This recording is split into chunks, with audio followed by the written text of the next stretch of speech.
and Senate Agriculture. We welcome Senator Roger Marshall. Senator, it's good to have you back on. What do you make of that report by Grady Trimble? Are you concerned about it?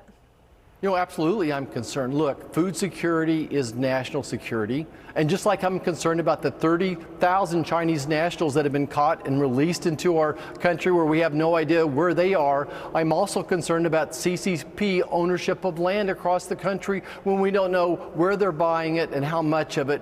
Very concerned, especially when this ends up next to a military institute. And when it comes to food security, this is just the tip of the iceberg. Look, China owns Smithfield, which does 25% of the pork processing in this country as well. So that's one more example. Very concerned about the invasion into our universities when it comes to research and development for agriculture, that China is stealing our intellectual property. Look, this is just the next chapter of the same book.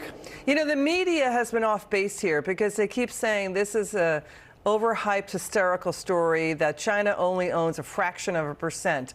When you dig into what's actually going on, Senator, the paperwork is not there. The GAO finding the Biden White House is not tracking foreign ownership of U.S. farmlands at all. It doesn't appear to have a plan to begin tracking that data at all. So you can't even, no one really knows the amount of acres, the number of acres China actually owns. I mean, the Pentagon is telling investigators at the GAO they need to provide, the GAO saying the government needs to give more up-to-date and specific data on what's going on because energy supply chains are at risk, food supply chains, and military spying by China is an issue.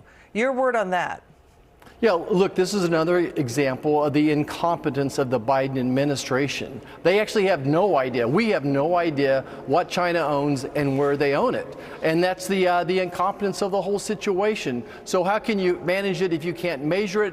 They're actually breaking the law. The law requires them to be keeping track of this. They're not doing it. But we're introducing further legislation that would elevate the Secretary of Agriculture to be part of the CFIUS committee that evaluates into international foreign investments as well. So that way, to put it on CFIUS, meaning the foreign investment panel, that you guys could get a better handle on what China is tracking, because now it's basically up to the states to report into the federal government what's going on, right? Final word.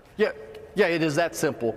We want the USDA on a case-by-case to decide whether this is a threat to our national security or not, so we can keep track of it better, but mostly make sure that we protect our national security. It's that simple. Got it. Senator Marshall, thanks for joining us again tonight. It's good to see you. Thanks. This story